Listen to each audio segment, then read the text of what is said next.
The iron construct's furnace vents flare with a sudden, intense heat, the orange light reflecting off the metallic surface of your leather corset. You don't retreat. Instead, you square your shoulders, your amber eyes locking onto the soot-streaked woman atop the machine. Behind you, Yosef shifts his weight, his blade held ready, his presence a silent anchor of support. We've just fought off a squad of the Duke's men. If you want us gone, you'll have to fight us too. We didn't survive the Whispering Crags to be bullied at the door by a pile of scrap metal. The Iron Giant, the Iron Sentinel, lets out a low, metallic groan, the sound of pressurized steam escaping through heavy valves. Its single amber icelet pulses. Cora, the engineer, stares at you for a long, silent moment. Then, a slow, crooked grin spreads across her grease-stained face, and she lets out a sharp, barking laugh. Scrap metal? I like her, Red. She's got more iron in her blood than you do in your chassis. She taps the side of the construct's head with a heavy wrench. With a series of clanking thuds and hissing steam, the massive machine steps back, its heavy iron feet clearing the path into the mountain. Anyone who makes the Duke's lapdogs bleed is worth a conversation. Come on then, before the wind blows your pretty silks off. The highsmith is gonna want to see those eyes of yours. You follow Cora and the lumbering sentinel into the mountain. The transition is jarring. The biting cold of the peaks is instantly replaced by a wall of sweltering, industrial heat. The Great Forge is a cathedral of industry, where the remnants of Aurelian engineering have been kept alive and weaponized. Cora hops down from the sentinel's shoulder as it settles into a docking station. She wipes her hands on a rag and gestures toward a raised platform where a massive man with a silver beard is hammering a glowing piece of steel. This is the heart of the resistance, a place of fire and iron that could turn the tide of your war if you can convince them to follow a queen without a kingdom.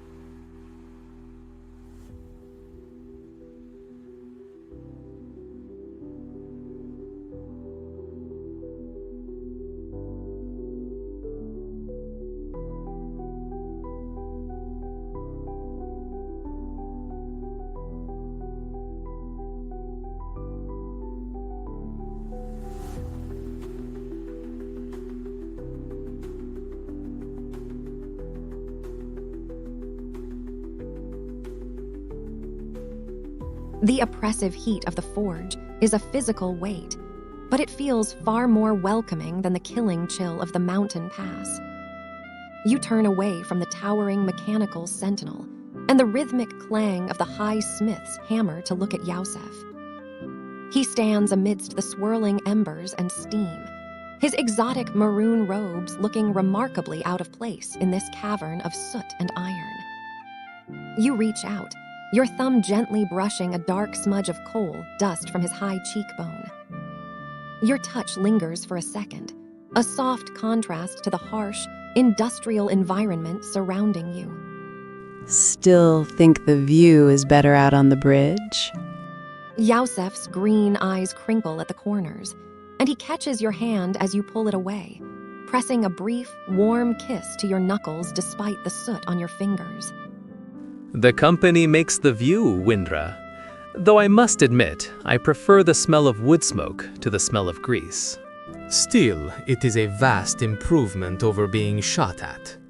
If you two are done with the flirting, we've got actual work to do.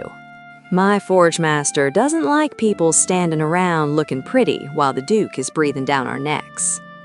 Cora leads you deeper into the cavern. The scale of the operation is staggering.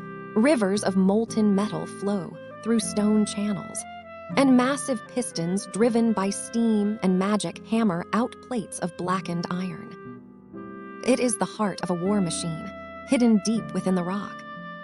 We've been preparing for a long time, but we're short on the one thing that matters, a leader who can unite the free cities. The highsmith is a stubborn old mule. He'll want to know if you're a real queen or just another refugee with a fancy name? Cora stops at the edge of the central platform. The Forge Master, a man whose muscles look like gnarled oak, plunges a glowing blade into a vat of oil. The resulting hiss fills the air with a thick, acrid cloud. He turns, his eyes hard and calculating as they land on you.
The Forge Master pulls the blade from the oil, the metal now a dull, lethal gray. He wipes his hands on a scorched leather apron and steps forward, his presence as heavy as the mountain itself. You don't wait for him to speak. You meet his hard gaze with a level stare that reflects the orange fire of the lava rivers. I don't need a crown to tell you the Duke must be stopped. He is a blight on these lands, and I have seen the scars he leaves. I am not here for a throne to sit on. I am here to break his hold. How can I help the resistance? The massive man, whom Cora called the High Smith, looks you up and down. He glances at Yosef, then at the royal crest on your hilt, and finally back to your eyes. Words are cheap as slag, girl. But Cora says you held the bridge, and I can see the crag's dust still on your cloak. We don't care for bloodlines here. Only the strength to forge a future. He gestures toward a massive, partially disassembled mechanical arm, resting on a nearby workbench. It is etched with glowing blue runes that flicker erratically. The Duke's men have blockaded the lower vents. They've cut off our supply of aether shards. Without them, our sentinels are nothing but statues. If you want to help, you'll go where my smiths cannot, into the sunken marshes to retrieve a shipment that was intercepted. The marshes are a death trap of rot and lizard folk, Smith. You're asking a lot for a first meeting. High risk, high reward, Silk Pants.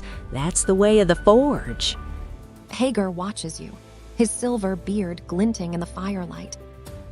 He is offering you a chance to prove your worth and secure the alliance you need.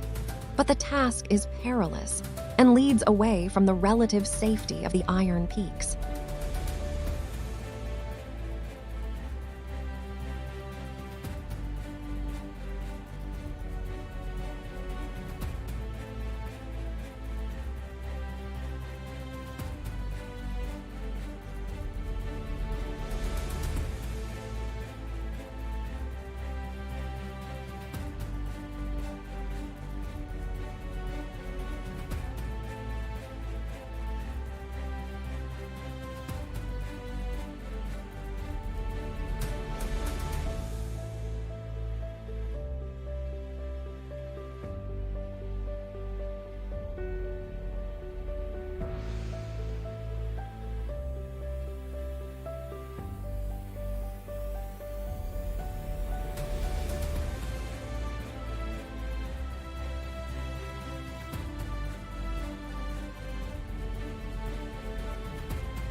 You stand your ground, your boots planted firmly on the soot-stained stone of the platform.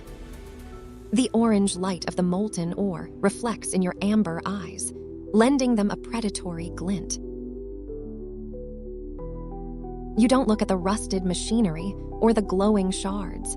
You look directly at High Smith Hager, refusing to be dismissed as a mere mercenary. My mission is to rally the resistance, not to be your errand girl. I have crossed the Whispering Crags and bled on your bridge to reach this forge. I am the heir of Aurelia, and I came here for an alliance, not a chore. Give me a seat at the war table, or tell me now if the Iron Peaks have lost their spine. The rhythmic hammering of the forge seems to falter for a heartbeat. Cora whistles low, leaning back against the leg of the iron sentinel with a look of impressed disbelief. Hager's grip tightens on his hammer, his knuckles whitening. Bold. The last time an Aurelian spoke to me with that tone, the Empire was still standing.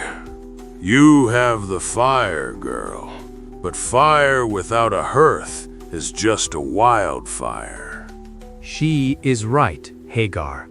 A queen does not fetch shards while her kingdom burns. She directs the hand that strikes. If you want a leader to unite the factions, you must treat her as one. Hager lets out a long, hissing breath, looking from you to the glowing metal on his anvil. He sets the hammer down with a heavy thud. Fine. If you want the weight of the mountain on your shoulders, you shall have it. We have a council meeting at dawn to discuss the Duke's supply lines. But be warned, my captains aren't as easily swayed by pretty words as I am. Hager gestures toward a staircase carved into the cavern wall, leading toward the upper reaches of the forge, where the noble quarters and strategy rooms lie. Cora watches you with newfound respect, while Yusuf offers a subtle, supportive nod. You've won your place at the table, but the political battle is only beginning.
The heat of the forge seems to pulse in time with your own heartbeat.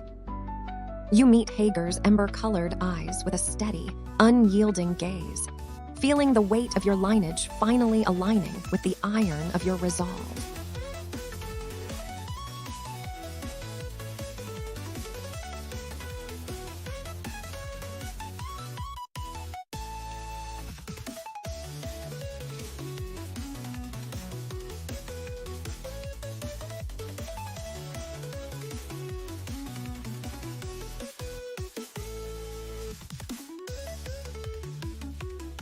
Hager grunts, a sound that might almost be a laugh if it weren't so gravelly. He picks up his hammer once more, the conversation clearly over in his mind. Dawn, then. Don't be late.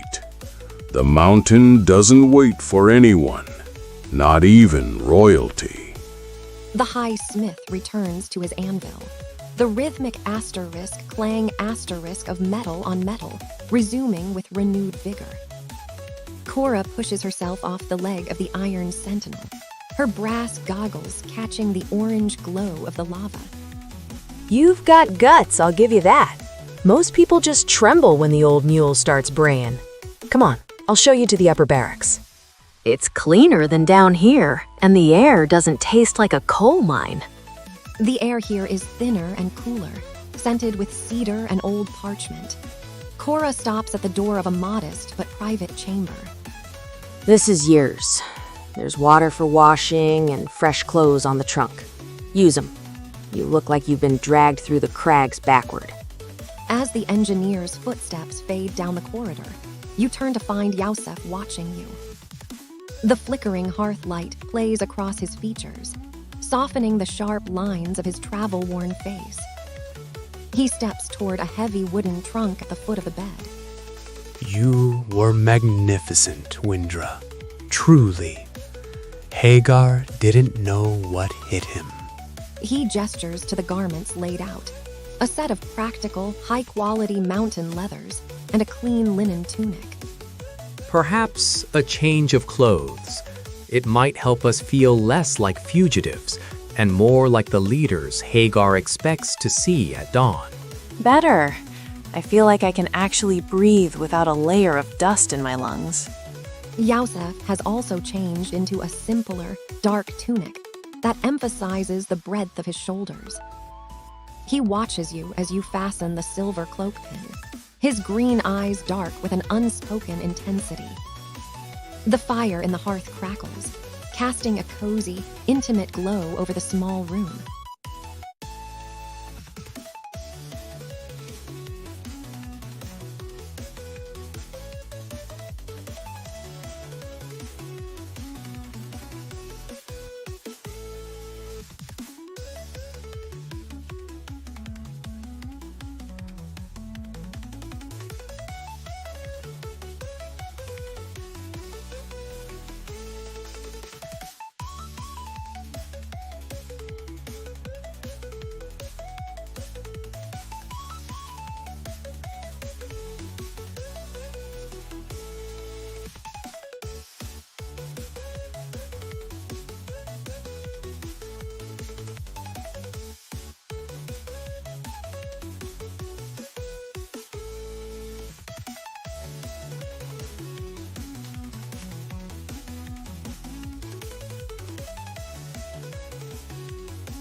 The tension that has held your spine rigid since the whispering crags finally snaps, replaced by a profound, heavy exhaustion. You take 2 slow steps forward, closing the small gap between you and Yusuf. Without a word, you lean into him, letting your forehead sink against the firm muscle of his shoulder. The new linen of his tunic is soft against your skin, and the scent of cedar wood and faint, lingering spice from his skin is the first truly peaceful thing you have felt in days. Wyndra. His voice is a mere vibration against your temple. For a heartbeat, he remains still, as if afraid that moving might break the spell. Then his arms rise slowly, encircling you in a steady, protective embrace. One hand rests flat against the small of your back, while the other cradles the back of your head, drawing you deeper into his warmth. You feel his chin rest atop your hair, his breath hitching slightly before settling into a deep, rhythmic sigh. Just for a minute. No crowns, no smiths, no duke. Just the silence. I have the silence right here. I'm not letting go until you're ready to face the mountain again. He holds you with a quiet ferocity, as if he could shield you from the very weight of your destiny. The crackle of the hearth is the only sound in the room, a domestic comfort that feels like a dream after the howling winds of the high spire. You feel the tension leave your shoulders, your hands coming up to clutch the fabric of his tunic. The firelight flickers against the stone walls, casting your joined shadows long across the room. Yusuf pulls back just an inch, his hands sliding to your cheeks, forcing you to look up into the emerald depths of his eyes. The playfulness is gone, replaced by a raw, naked honesty that makes your pulse quicken for an entirely different reason than battle.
The firelight dances in Yusuf's eyes as you close the final gap, your hands sliding up his chest to tangle in the hair at the nape of his neck. When your lips finally meet his, the world outside the barracks, the grinding gears, the hissing steam, and the looming threat of the Duke simply ceases to exist. It is a kiss born of shared adrenaline and days of unspoken tension, tasting of mountain air and the sudden, fierce heat of the hearth. Yusuf lets out a low, ragged sound against your mouth, his hands tightening at your waist as he pulls you flush against him. The linen of your new tunics is a thin barrier between the frantic thrumming of your hearts. He kisses you with a desperate sort of reverence, as if he's trying to memorize the very soul of the woman beneath the crown. Wyndra, I have wanted to do that since the first night we fled the capital. He pulls back just enough to rest his forehead against yours, his eyes half closed, and his breath coming in short, uneven hitches. His thumbs trace the line of your jaw, his touch light as a feather, yet grounding you more than any stone floor ever could. You should have said something. I thought you were too busy being a poet to notice the woman standing right in front of you. I noticed every step, every choice. I noticed. I just didn't think a queen would have room for a wanderer's heart. The fire crackles, sending a shower of sparks up the chimney.